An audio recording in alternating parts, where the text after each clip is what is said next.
2 years after the withdrawal, the galaxy looked very different. Human colonies dotted the frontier, claiming worlds that other species considered too dangerous or too difficult. High-gravity planets, volcanic systems, worlds with aggressive weather and hostile environments, places that reminded humans of home. The Earth economy had grown stronger.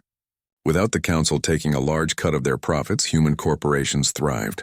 They traded directly with species who wanted their services and charged fair prices for dangerous work. Some species paid those prices. Others tried to manage without human help and failed. The Vex Consortium was gone. Without cheap human labor, their entire business model had collapsed. Chairman Sussex had fled the Council stations, chased by creditors and angry investors. No one knew where he was now, and no one cared. Jake Peterson stood in the Council chambers once again. But this time everything was different. He wore the uniform of an Earth ambassador, and behind him stood the flag of humanity. Earth had a seat on the Council now, a real seat with voting rights and equal status. The chamber was full, just like it had been 2 years ago when Jake had announced the withdrawal. But the mood was completely different. No one was dismissive now.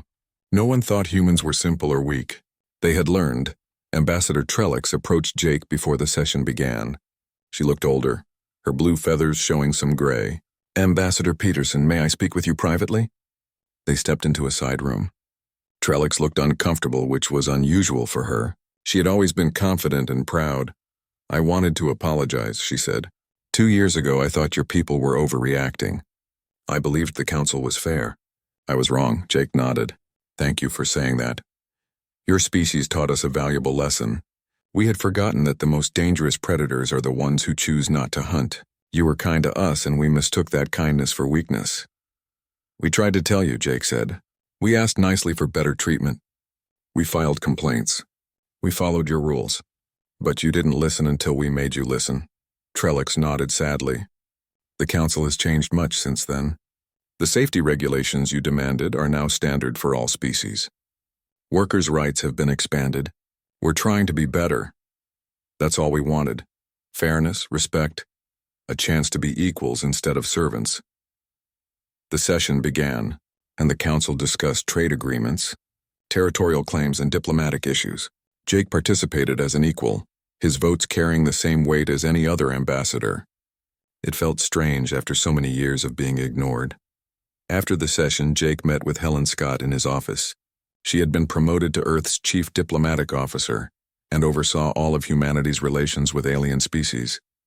"How did it go?" Helen asked. "Good." They listened. "They even agreed to most of our proposals without argument." "They're still afraid," Helen said. "The Zenth Reach incident scared them badly." Jake poured 2 cups of coffee. "Good. Fear isn't ideal, but it's better than contempt. We can work with fear. We can show them they don't need to be afraid if they treat us fairly." Helen took the coffee and sat down. "There's news from the frontier. 7 more colonies established this month, all on worlds the Council rejected as uninhabitable. How are they doing?" "Thriving. Humans seem to do better when things are difficult. Give us a comfortable paradise and we get bored. Give us a harsh world that tries to kill us and we build something amazing." Jake laughed. "That sounds about right. What about the independent traders?" "They're doing well. Human shipping companies are undercutting Council rates by 30% and still making good profits. Turns out we're more efficient when we're not being exploited." There was a knock at the door. A young woman entered carrying a datapad. Her name was Claire Murphy, and she was Jake's new assistant. She had only been working for him for a month, but she was good at her job. "Sir, there's a delegation here to see you. The Methodian Collective. They're asking about hiring human workers for their new reactor facility." Jake and Helen exchanged glances. The Methodians had been one of the species who tried to force humans back to work 2 years ago. "Tell them we'll meet tomorrow," Jake said. "And make sure they know the terms. Fair wages, full safety compliance, and respect for our workers." "Already sent them the standard contract," Claire said. They agreed to everything without negotiation. After Claire left, Helen smiled. "Remember when we had to beg for contracts? Now they come to us and agree to our terms." "Times change," Jake said. "We change them." Across the galaxy, in bars and stations and colonies, humans told stories about the withdrawal, about the day humanity stopped being nice, about how they had walked away from the Council and forced the galaxy to see them as equals. In a mining station near the frontier, Danny Brooks bought a round of drinks for his crew. He was still a quiet man, but now he worked for a company that paid him fairly and cared about his safety. "Remember Kepler Station?" one of his crew asked.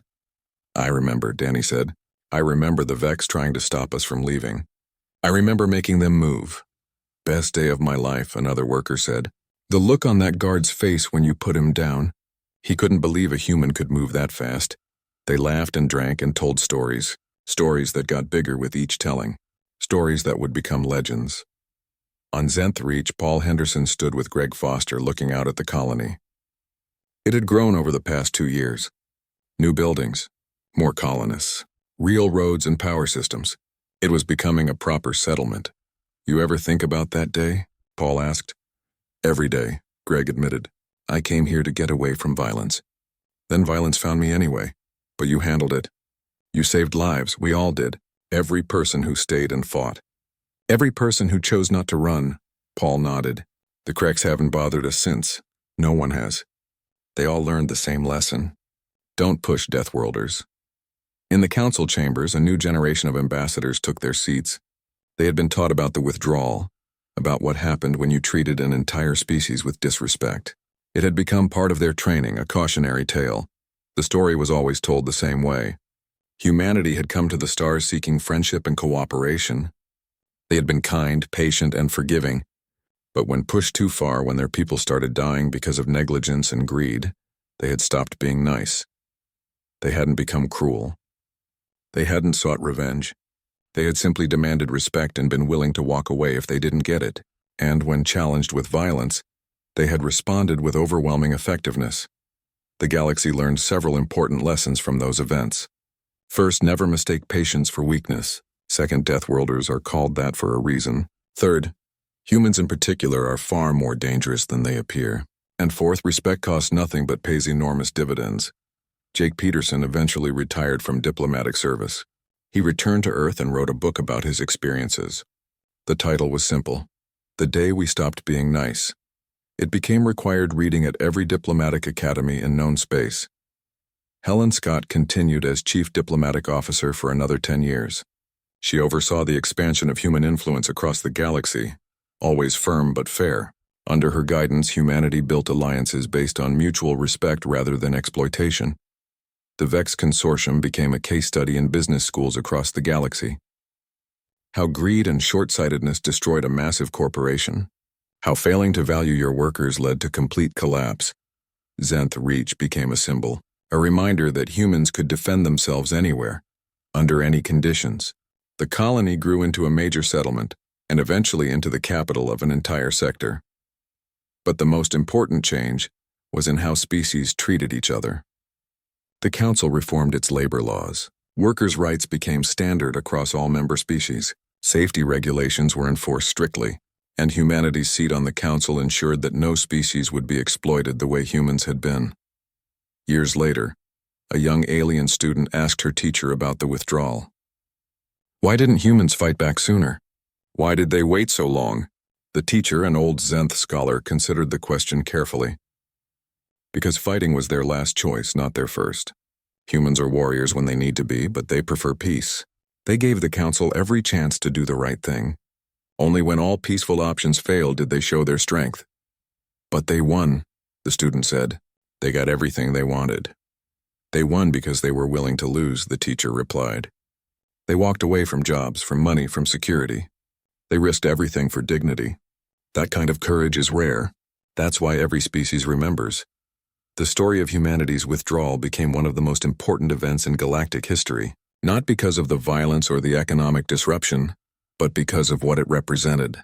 A species that valued respect over profit, people who would sacrifice comfort for dignity, workers who would walk away from exploitation rather than accept it. The galaxy became a better place because of what happened. Not perfect, but better. And humanity took its place as a respected member of the galactic community. No longer servants or laborers, but equals. In the end, that's all they had ever wanted.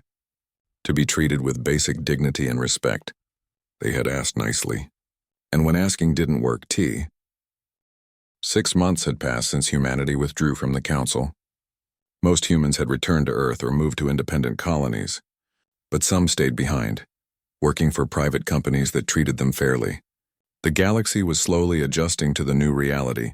Then the Krex Dominion made a terrible mistake. The Krex were a warrior species.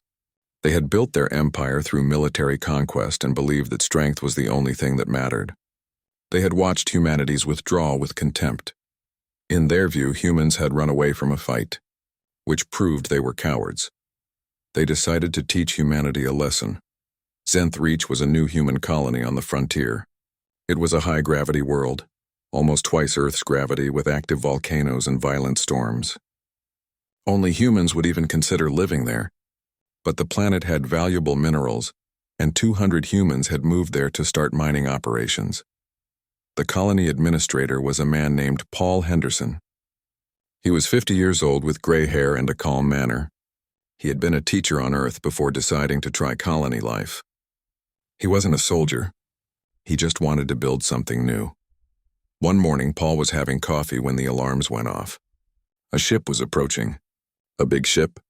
A Krex warship. Kate Sullivan ran into his office. She was the head of colony security, a former police officer from Earth. She was young, maybe 30, with short blonde hair and quick movements. "Sir, we have a problem," she said. "Krex battlecruiser in orbit. They're demanding we surrender the colony." Paul set down his coffee carefully. "Surrender? On what grounds?" "They claim this system is part of their territorial expansion zone. They say we're trespassing. This is neutral territory. We filed all the proper claims with the Council." Kate nodded.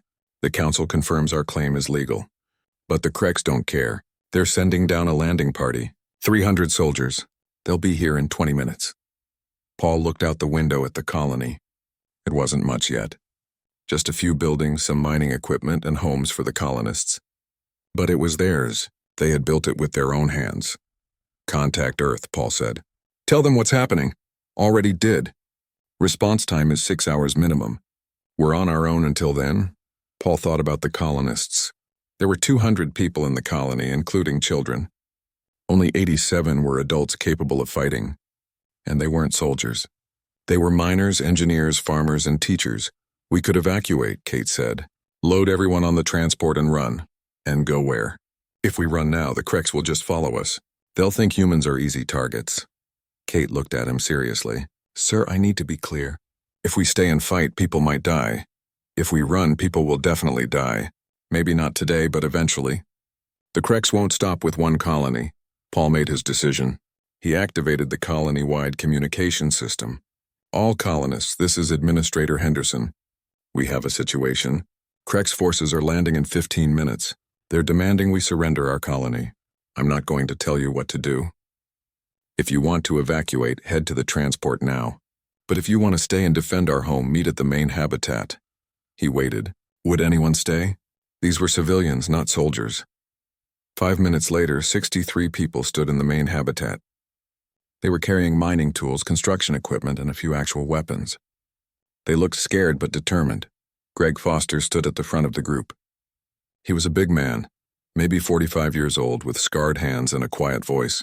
He had been a Marine sergeant 20 years ago before retiring to colony life.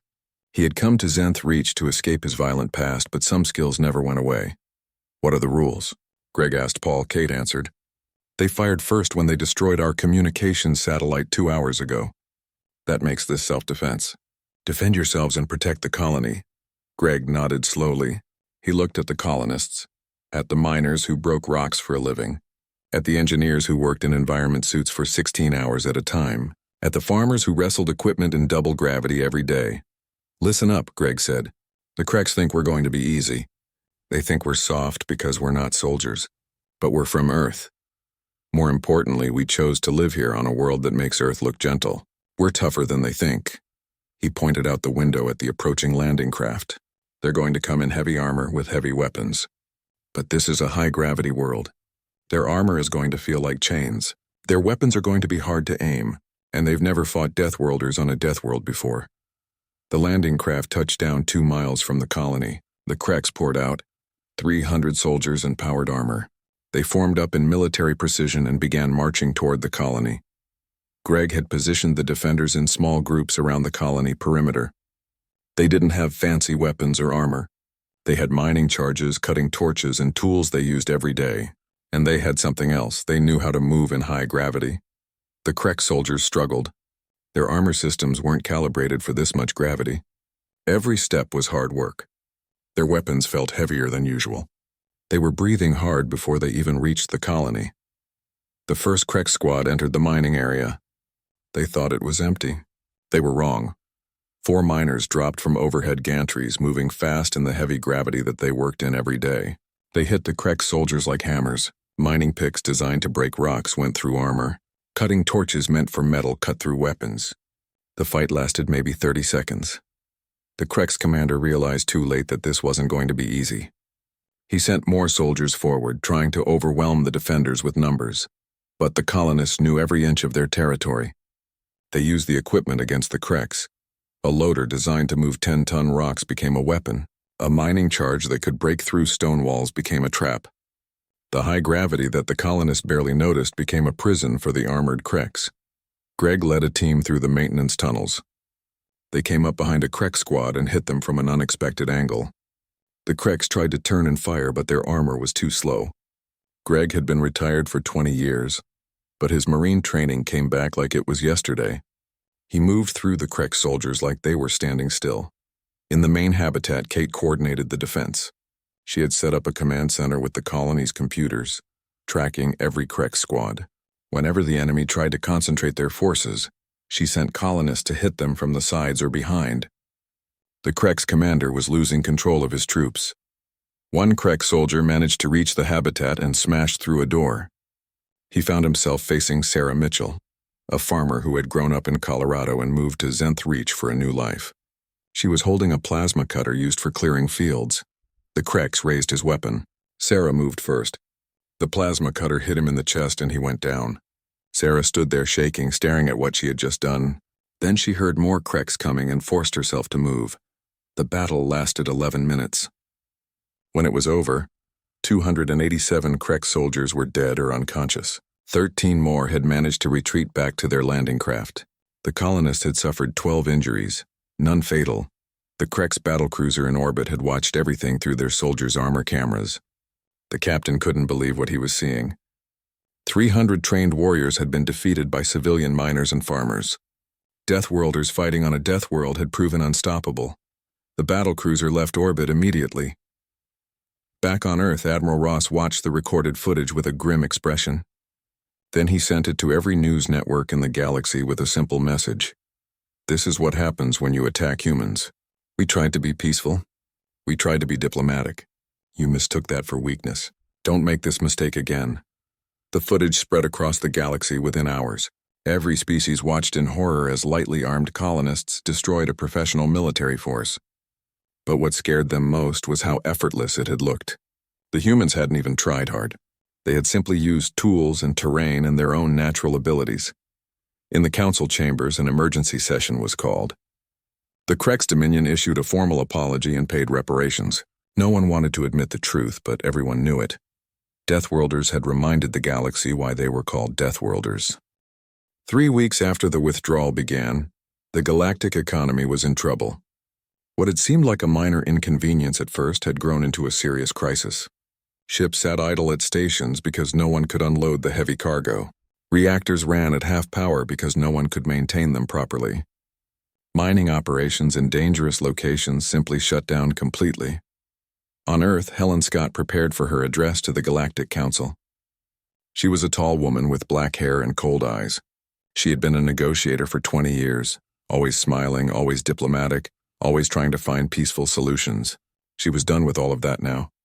The council chamber was packed with representatives who looked worried. The economy was hurting and they wanted the humans back. But they also wanted to pretend that nothing had really changed. They wanted humans to return on the same terms as before.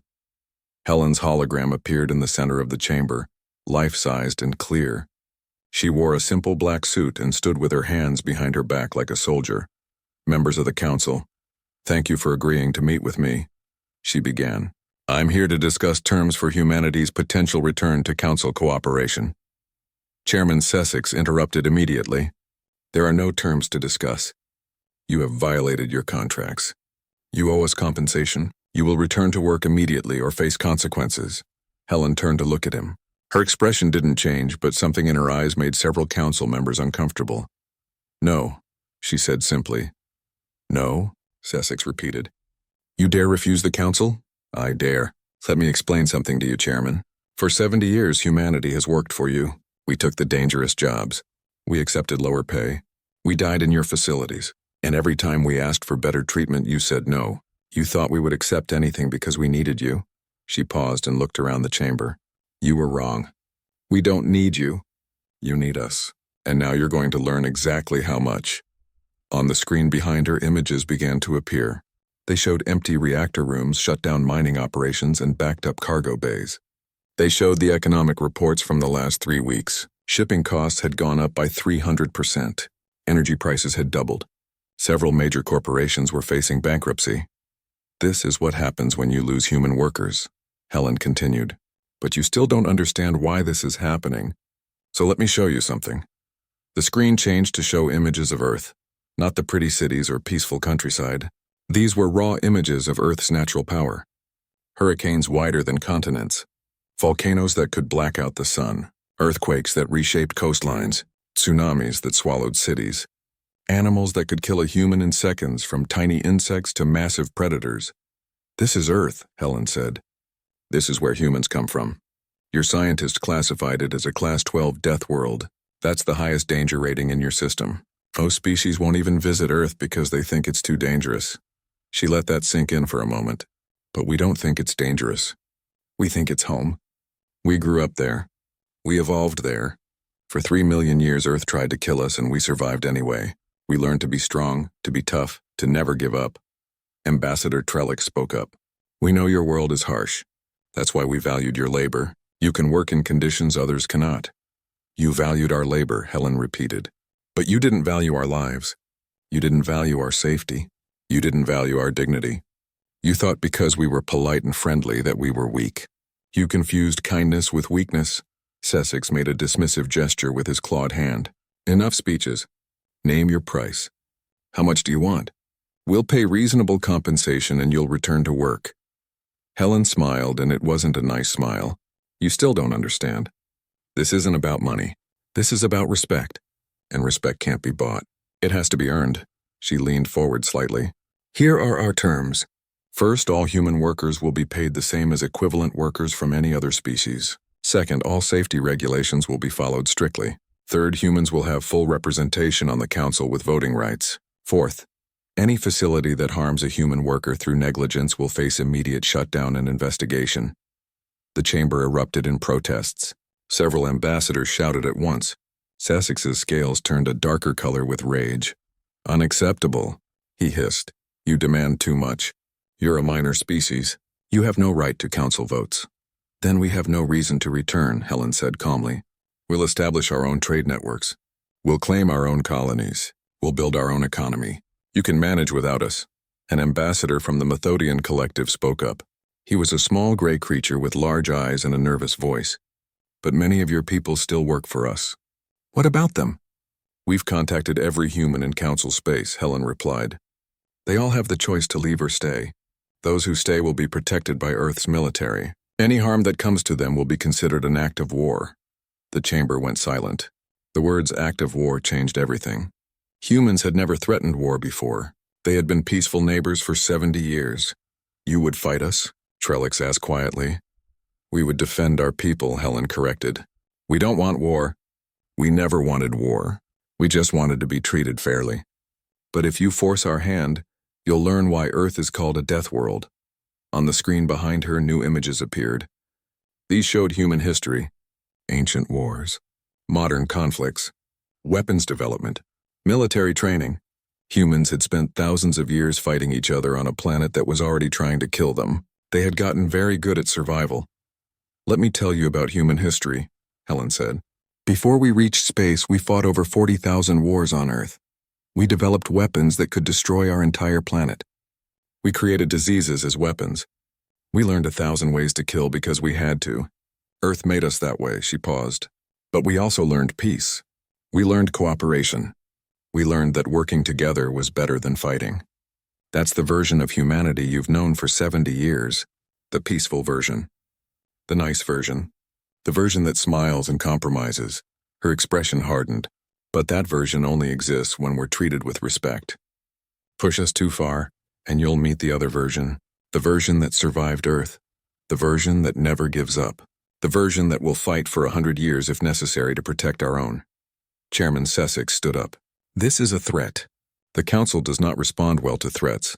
It's not a threat, Helen said quietly. It's a warning. A friendly warning from people who used to be your allies. You have a choice now. Treat us as equals or try to force us back. But understand this. Forcing Deathworlders to do anything is very, very difficult. She looked around the chamber one last time. You have 1 week to respond to our terms. After that, we'll assume you're not interested in reconciliation. We'll proceed with our own plans. Good day, gentlemen. The hologram vanished. In the council chamber, there was a long silence. Finally, the Zenth ambassador spoke. He was an old wise creature who rarely said anything, but when he did speak, people listened. I believe, he said slowly, that we have made a grave error. We thought humans were simple laborers. We forgot that they came from a world that makes our harshest planets look like paradise. Perhaps it is time we reconsidered our position. Not everyone agreed with him. But over the next few days, more and more council members began to realize the truth. Humanity wasn't asking to return. They were offering one final chance at partnership, and if the council refused, humans would move on without them. The galaxy was changing, and this time, humans weren't going to be the ones who changed to fit in. The announcement came early in the morning, station time. Jake Peterson stood in front of the Galactic Council chambers wearing his formal uniform. Every member of the council was there, along with representatives from 30 different species. The room was full of aliens who thought this was just another boring human complaint. They were wrong. Effective immediately, humanity is withdrawing all personnel from Galactic Council operations, Jake said. His voice was calm and clear. We are ending all labor contracts, all trade agreements, and all diplomatic cooperation with council members. The chamber exploded with noise. Aliens chirped, clicked, whistled, and shouted in a dozen different languages. The translator systems struggled to keep up with everyone talking at once. Ambassador Trellix from the Avian Accord was the first to speak clearly. She was a bird-like creature with blue feathers and sharp eyes. You cannot simply leave. There are treaties. There are legal obligations. You signed contracts. We're breaking those contracts, Jake replied. You can sue us if you want. We don't care anymore. Chairman Sesek pushed forward through the crowd. His golden scales gleamed under the chamber lights. This is ridiculous. Your species needs us more than we need you. You'll come crawling back within a month begging for your jobs back. Jake looked at him without any expression on his face. Maybe, maybe not. But here's what you need to know. You have 72 hours to release all humans from their contracts. After that, any human held against their will becomes a hostage, and we will respond accordingly. The word hostage hung in the air like a threat. Several council members shifted nervously. Humans had always been so peaceful, so friendly. This new Jake Peterson didn't sound friendly at all. Within 2 hours, human workers all across Kepler Station began packing their belongings. They left their workstations in the middle of shifts. They walked away from half-finished repairs. They abandoned projects that had taken months to build. The Vex managers shouted and threatened, but the humans kept packing. Captain Lisa Morgan commanded a Earthship called Liberty's Call. It had been docked at Kepler Station for maintenance, but now it had a new job. Lisa was a short woman with dark skin and quick hands. She had been a cargo pilot for 15 years, and she was good at organizing things. All human personnel report to Docking Bay 7, she announced over the station's communication system. Bring only what you can carry in 2 bags. We leave in 60 hours. The evacuation started smoothly. Humans moved through the station in small groups heading toward the docking bay. They were quiet and organized, but the Vex didn't want to let them go so easily. Sesek sent security teams to block the human quarter. 6 Vex guards stood at the main entrance with weapons and angry expressions. They thought their size and their weapons would be enough to stop the humans. They learned differently. Danny Brooks led the first group trying to leave. He was a quiet man who rarely spoke to anyone. For 3 years, he had operated mining equipment in the asteroid fields. working 12-hour shifts in conditions that would kill most species. He was thin but strong, and his hands were covered in old scars. "Step aside," Danny said to the Vex guards. "No humans leave until the chairman says so," the lead guard replied. "We're leaving," Danny said. "Move!" The guard reached for his weapon. Danny moved faster. His hand shot out and grabbed the guard's arm. He twisted, and the Vex went down hard, gasping for air. The other guards stared in shock. They had never seen a human move that fast. "Anyone else?" Danny asked quietly. The other guards backed away. Danny led his group past them without another word. Behind him, more groups of humans came through. The Vex guards didn't try to stop them again. The same scene played out across the station. Anywhere the Vex tried to block humans from leaving, they learned that these peaceful workers weren't quite what they seemed. Humans who had spent years being polite suddenly showed what they could really do. They didn't hurt anyone badly, but they made it very clear that no one was going to stop them from leaving. By the end of the first day, the Vex realized they had a problem. They couldn't actually force humans to stay without starting a fight they would lose. On the second day, the station started falling apart. The reactor in Section 4 overheated. Because there was no one who could fix it, the Vex tried to send their own technicians, but they couldn't handle the heat and radiation levels that humans worked in every day. They had to shut down the reactor completely. The cargo bay stopped moving goods because no one else could work in the high-gravity sections. Ships waited for days to be loaded or unloaded. The shipping companies started complaining loudly about the delays. The exterior repair teams couldn't function because humans had done all the dangerous spacewalks. Other species could do spacewalks, but not in the hazardous areas around the reactor vents or the debris fields. Those jobs required someone who could take risks and survive mistakes. By the third day, Kepler Station was in crisis. Power was down to 60%. The docking bays were backed up with hundreds of ships. The markets were running out of goods, and the humans just kept packing and leaving. Jake stood at the window of the docking bay and watched the last groups arrive. Families with children, old workers who had spent decades on the station, young people who had never even seen Earth. They all looked tired but determined. Amy Clark walked up beside him. "Sir, we got everyone. 203 humans, all accounted for. Any injuries?" "A few bruises from the Vex confrontations. Nothing serious." "Our people handled it well," Jake nodded. He had been worried about violence, but the humans had shown remarkable control. They had been firm but not cruel.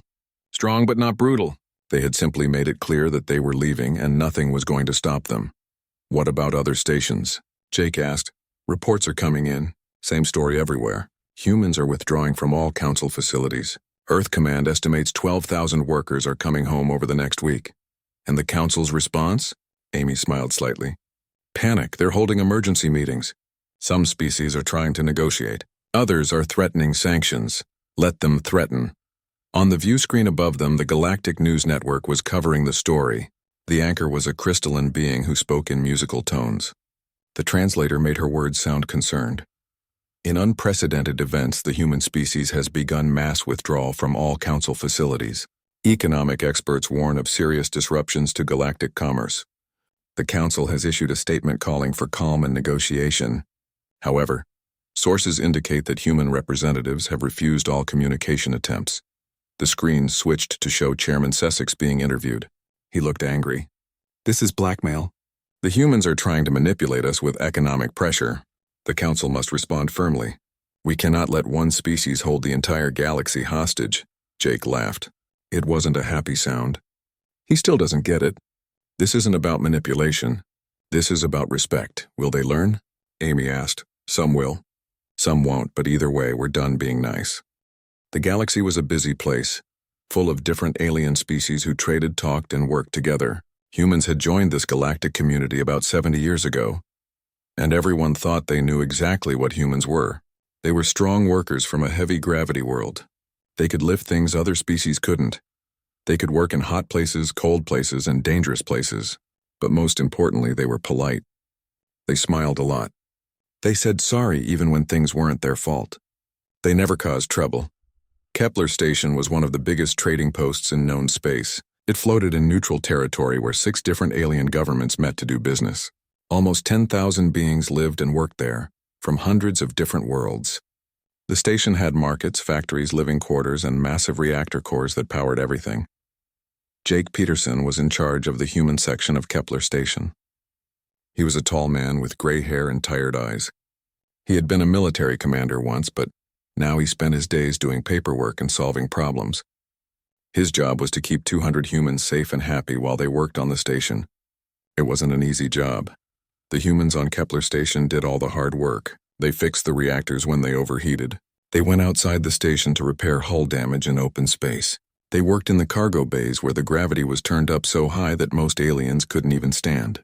The work was dangerous, but humans didn't complain much. They needed the jobs, and Earth needed the money that came from those jobs. Most of the station's business was controlled by the Vex Consortium. The Vex were large reptilian creatures with golden scales and cold eyes. They thought they were better than everyone else, especially humans. Their leader was a Vex named Sesix, who wore extra golden plates to show how rich he was. Sesix owned the reactor contracts, which meant he decided how humans worked and how much they got paid. The pay wasn't good. Humans earned about half what other species earned for easier work. But every time Jake tried to negotiate better contracts, the Galactic Council said no. The Council ran everything in this part of space, and they didn't seem to care much about human complaints. One morning, Amy Clark walked into Jake's office. She was a young lieutenant with red hair and a serious expression. She carried a data pad and looked upset. "Sir, we have another problem in Reactor 7, she said. Jake felt his stomach sink. What happened? 3 dead, 5 injured. The Vex are saying it was human error again. Jake stood up and took the data pad from her. He read through the accident report and his hand started shaking. This wasn't human error. The safety systems had been turned off. The Vex managers had disabled the automatic shutdown to squeeze more power out of the reactor. When the reactor overheated, the human workers inside couldn't escape fast enough. "Get me the full system logs," Jake said quietly. Amy nodded. "I already did. It's all there. The Vex turned off the safeties 6 hours before the accident. They knew it was dangerous. And let me guess, they'll blame the workers anyway." "Yes, sir. They already filed their report with the council." Jake sat back down and stared at the data pad. 3 people were dead. 3 humans who had families back on Earth. 3 people who had trusted that the safety systems would protect them, and the Vex had killed them to save a little money and boost their profit numbers. "File a formal complaint with the council," Jake said. Amy looked uncomfortable. "Sir, you know what happened the last 4 times? They won't investigate. They'll just say the matter is closed. File it anyway." Jake spent the rest of the day making calls to the families of the dead workers. It was the worst part of his job. He had to tell parents that their children weren't coming home. He had to tell a wife that her husband had died in an accident that could have been prevented. He had to listen to them cry and ask why, and he didn't have good answers. By evening, the council's response came back. It was short and cold. Complaint denied. Insufficient evidence. Case closed. The Vex would face no penalties. Business would continue as normal. Jake stood at the window of his office and looked out at the stars. Somewhere out there was Earth. Home. A world that most aliens thought was too dangerous for intelligent life. Earth had hurricanes that could destroy cities. It had animals that hunted in packs. It had diseases that evolved faster than medicine could keep up. Humans had grown up fighting every single day just to survive. But here in space, humans were supposed to be nice. They were supposed to smile and accept whatever treatment they got. They were supposed to be grateful just to be part of the galactic community. Jake made a decision. He opened a secure channel to Earth Command and requested a priority meeting. Within an hour, he was talking to Admiral Ross and 6 other high-ranking Earth officials. "Sir, we need to discuss our position in the Galactic Council," Jake said. Admiral Ross was an old man with white hair and sharp eyes. "What happened, Jake?" 3 more dead. The Vex turned off safety systems and blamed our people. The Council refused to investigate. There was silence on the other end. Then Admiral Ross spoke carefully. "How many incidents is that now?" 17 deaths in the last year, 43 injuries. And those are just the ones on Kepler Station. Fleet-wide, we're losing people every week to accidents that shouldn't happen. And the Council won't help? No, sir. They don't see us as equals. They see us as cheap labor. We're useful, but we're not important." Admiral Ross looked at someone off-screen, then back at Jake. "Stand by. We need to discuss this at the highest levels. The meeting lasted 4 hours. Jake wasn't part of most of it.